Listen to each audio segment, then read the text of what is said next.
woke up that Sunday morning, like many days where you wake up with a to-do list, and I knew I had a lot to do in a very short period of time. So I was focusing on my to-do list.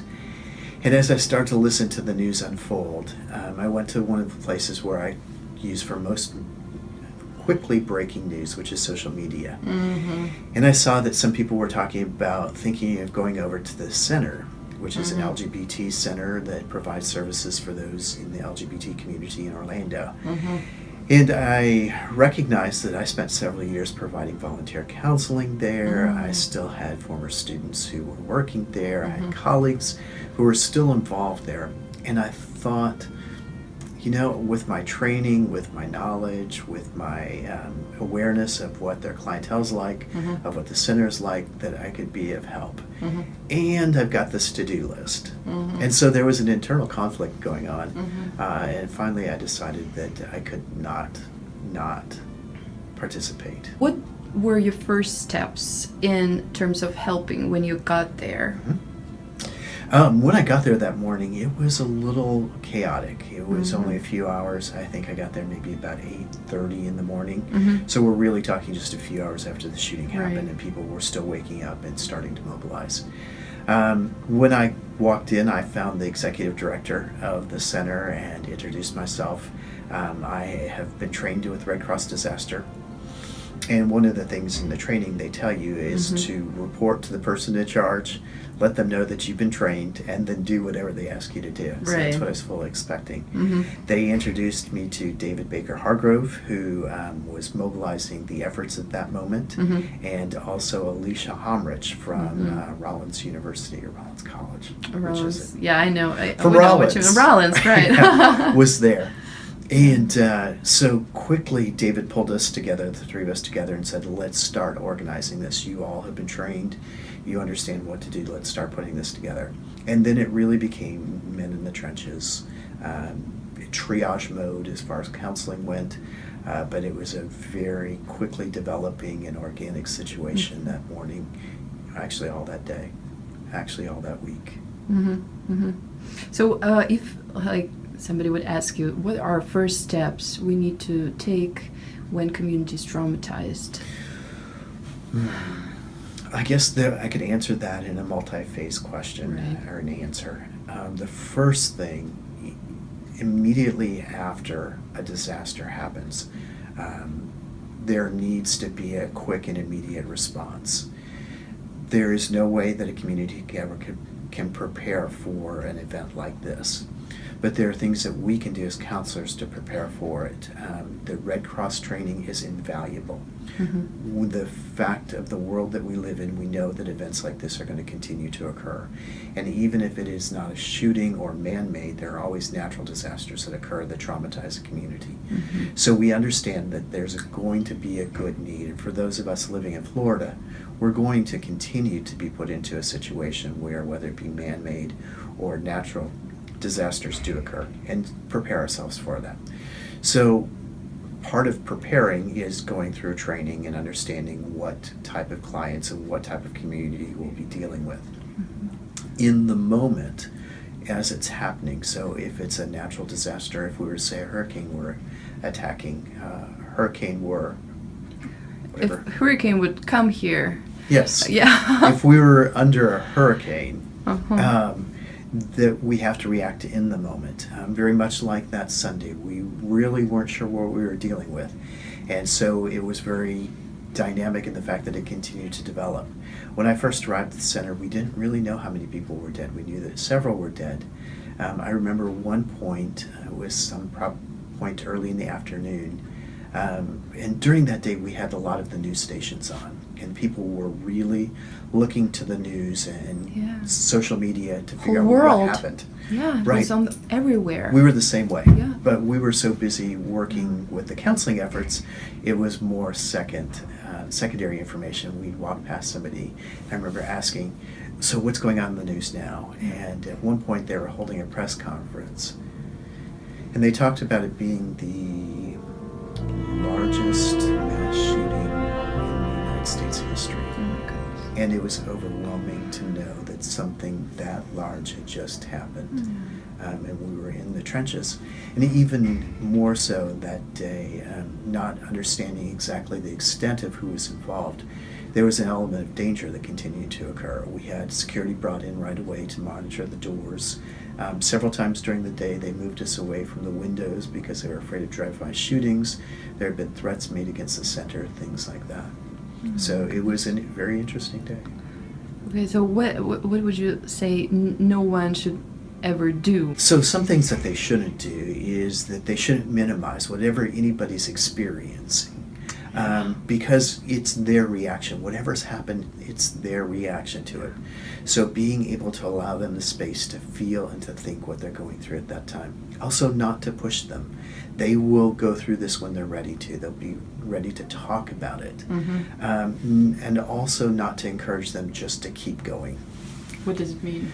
Many times we will realize there are things to do and keep going, just work through it, pretend like it doesn't exist, push it to the back of my mind, I'll deal with it later. Important. Why is it not good? Either we deal with our emotions or our emotions will deal with us. And so either we take the time to recognize what we're experiencing, and that means we as people and we as counselors are experiencing in the moment, so that we're prepared to help other people. But just pushing through does not work. What do you mean our emotions will deal with us? Good. Let me use a personal story, not personal story, but a story that was shared with me by a client. She was a reporter and she was listening to all the stories. She was interviewing people during the process. And several weeks later, she said she just couldn't stop crying. And so as we started talking about that, she so personally identified with the stories and their relationship to something similar she was going through at the same time that she questioned if that could happen to them, why couldn't it happen to her? She had not made that connection, and she thought that it was just post-trauma or even exhaustion that she was going through. But truly, it was that emotion that she had not had a chance to experience in the beginning. We think of it as vicarious trauma. Yeah. She's listening to the stories of people, whether it be family members or medical people, or she is talking to the people that are directly related to the story. And so she's absorbing all their stories and all of that emotion, but she's not having a chance to process what it's like for her to go through that.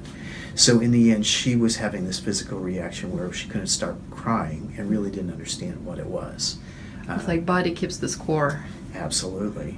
Right, yeah. So what was the most challenging? Yeah, no, there was absolutely other challenges. than re-traumatization? Re-traumatization, absolutely. Yeah. Many challenges. I mean, many challenges. With it being a quickly changing situation, you had to adapt very quickly and you had to think on your feet.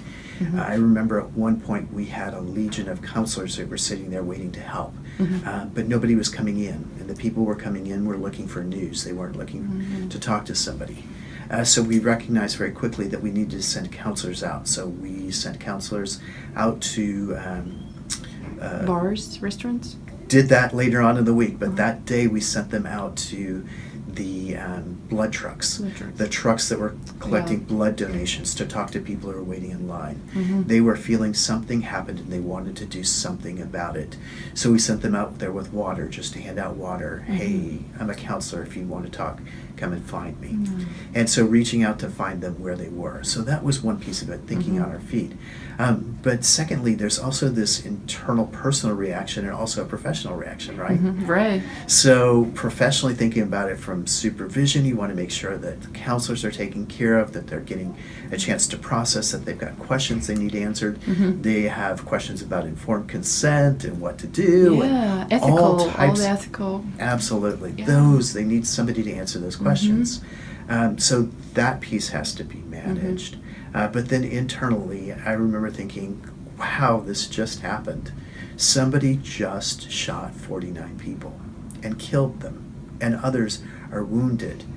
And it was that realization of, I wonder who these people are. I wonder if I know any of these people. I mean, are they students? Are they friends? Are they children of people I know, or aunts or uncles? And so there's this internal worry that's going on, plus very professionally, we as counselors take care of others. It's what we do. So we learn to set that aside in the moment. Also managing the personalities. Right. Everybody, this was a very emotional time. There are personalities who are very take charge. There are personalities that want to be the center of attention, that want to make it about them. There are so many personalities, and remembering to manage each of those. I remember there were some counselors, I don't want to deal with that. I don't want to talk to the media. I don't want to do this. I don't want to do that. I only want to do this. Mm-hmm. And making sure that people were doing what they were supposed to be doing that could truly be helping. But also validating that for them. Mm-hmm. Remembering that these are people who stopped what they were doing and came in to do whatever they could, to give up an afternoon or an evening or a couple hours. Right. That was a gift, and in those moments I wanted to make sure I honored all those gifts that people were giving. Absolutely. Right. And some people came from other states, I remember. We Right. had quite the turnout, and it was really good to know that it spanned across disciplines. We had social workers, counselors, psychiatrists, therapists, psychologists, pet therapists, aromatherapists, massage therapists. Aromatherapist. We had a little bit of everybody, and people were doing what they could to help. And it was all of those people working together that was so important.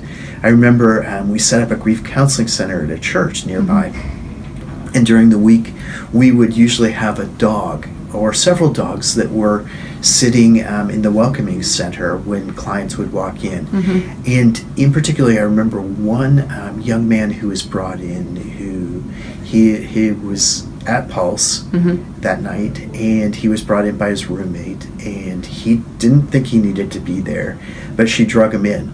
And she said, you need to talk to somebody. Right. And so he walked in, he was very resistant. He didn't want to be there. Mm-hmm. And you could see it from just his body language was Mm-hmm. very against whatever he was doing. Mm-hmm. And all of a sudden the dog walked up to him and sniffed at him and kind of nuzzled against his hand. And you could see his resolve start to melt. And the counselor and the client went back and spent an hour or so talking to each other. And when they walked out, you could see that there was a visible difference in him. He needed to talk to somebody. And I'm not sure if it wasn't that dog and the counselor and the environment and the roommate, all of those things working together, if he had really gotten what he needed. But I know we made a difference in that person's life in that moment. While listening to you, I'm thinking about a metaphor. Like he was frozen and she came and she warmed him up. I like that. You know, like people get frozen when they're traumatized. See, now you mentioned Frozen, I've got the Disney cartoon going through my head and the song. Right, self-care. Yeah, but people do absolutely get stuck, and especially in moments where it's so overwhelming they didn't know what to do. And we certainly saw that in the first few days afterwards. Mm-hmm. We operated under the premises we would have counselors available and people would flock in. Because right. there would be so much to talk about. It was Yeah. free counseling, why would you not? But what we found is very few people actually walked through the doors. It was until we started reaching out to them, some of the efforts of going to where people were, to sending, there was, I think, the very next night, one of the things that we recognized was that people needed a process in the grieving. They needed a vigil. I remember the very next day there was a standoff between some of the organizers and the city about holding a vigil. There were questions about safety, and it really became kind of a standoff between the two. Mm-hmm. And finally they decided to go ahead and have the vigil, and sending counselors out there to walk around and hand out water or candles or whatever we could do, or walk up to somebody who's having a rough moment and say, if you'd like to talk to somebody, I'm here. But realizing that the community needed that process of coming together to grieve. And community in this term is not just any type of community, because this event was the intersection of so many communities: the LGBT community, the Latin community, the Muslim community, so many communities, the religious communities, so many communities intersected in this particular event. It truly was the world coming together. Absolutely. How do you know community is healing? How do you know communities are healing? Yeah, that's a really good question. I wish I had a good answer for you. Some of the things that I look for are their ability to process the emotions. Can they be authentic with what they're thinking and feeling? Are we starting to see positive signs? It would be easy to be stuck in the negative or the fear. Are people starting to move through that? So I think of one of the very first markers I remember on a very dark day. It was on that Sunday. And it was probably well into the early evening, 7 o'clock if I had to guess. Long day, been working with clients and counselors and media all day long. And one of the counselors came and got me and said, I think you need to go back in the alley because there was a person, a supervisor, who was having a moment. So I stepped back there. When I stepped out, I saw all the news trucks. They were the crazy amount of news trucks. It was overwhelming how quickly they were there. But in the middle of the news trucks, there was a line of cars that were dropping off supplies, waters, tissues for counselor, food, anything they could think of that the center might needed was being dropped off. And that line of cars went down and around the block. And it was families, it was parents teaching children how to take care of people. Yeah. It was people that you wouldn't normally expect that would be reaching out at that moment who were reaching out. And in moments like that, you know that healing is starting. And so you look for those types of things. Is there positive? Is there the ability to process emotions? Is there space to do so? Are people connecting with each other? Those are all markers of healing. Certainly not all of them, but there's some of them. What would you do differently now? Is there anything you would change in what you've been doing, or no?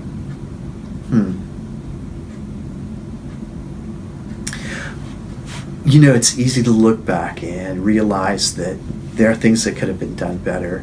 Looking back, I would have, if I could have, provided more structured supervision. There were so many more counselors. We had wounded healers that were there. We had people involved that really need something that wasn't met. And I think putting together a more process-driven, debriefing, supervision model, we could have helped some of those people get what they needed out of the event. That's hindsight. I think we did a lot of things really well, and we really helped a lot of people during those days. But if I could go back and change something, I would probably create a more supervision model, giving counselors a chance to really debrief, and the workers giving them a chance to debrief a little bit more. And we as counselors are often hearing stories where we can't necessarily separate our emotional reaction from the client, but we're there to be present with the client. So we bracket our emotional response, set it aside, and we come back to it when we've got the time to find a colleague or a supervisor or someone we trust that we can process those emotions with. So I'm not necessarily sure that we can separate it, but we can continue doing some of the things that we regularly do because we encounter this regularly. We have self-care plans in place. We know how to balance things. We have coping mechanisms that we currently use to deal with caseloads. And in an event like this, to fall back on what's working for us, not to try to recreate the situation or a new mechanism, but to use what's already working for us. If it's finding a few moments at the end of the day to have a glass of wine and watch the sunset, or call a loved one, or whatever our coping mechanisms are, do that in that particular moment to do that. What were you the most satisfied with regarding counselor's response? This is a great question. Being a witness to what happened that day, and I don't mean the shooting, but the response to it, was a sense of pride. And it's an interesting word to use around a shooting. But to see the quick and rapid response of counselors. Through social media, the word went out fairly early in the day. We were broadcasting it through Facebook. We sent it out to listservs at several local universities, and we got the word out very, very quickly. And so we saw this list going really, really fast. But that morning, I remember in early afternoon watching people just lining up, counselors lining up to come through the door to sign the registry. I saw people I worked with from years past. I saw former students.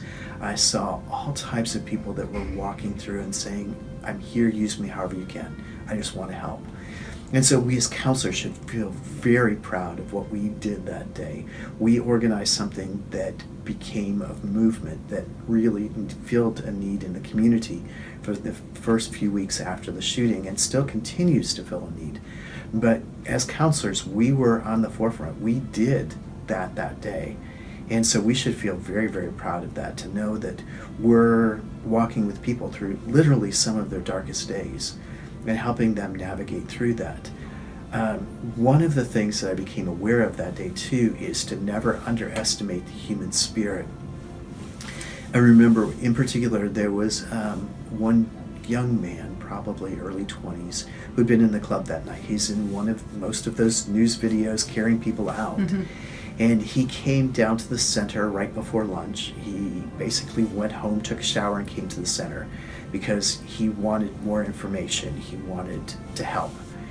And as soon as the media found out he was there, they swarmed around him.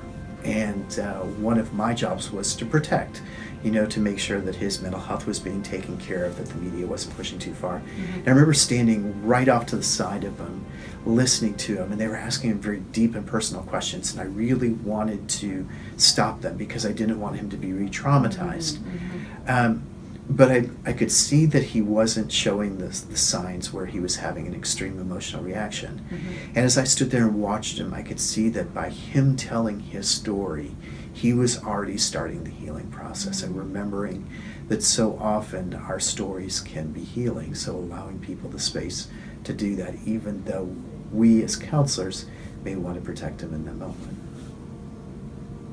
Thank you so much. You're welcome.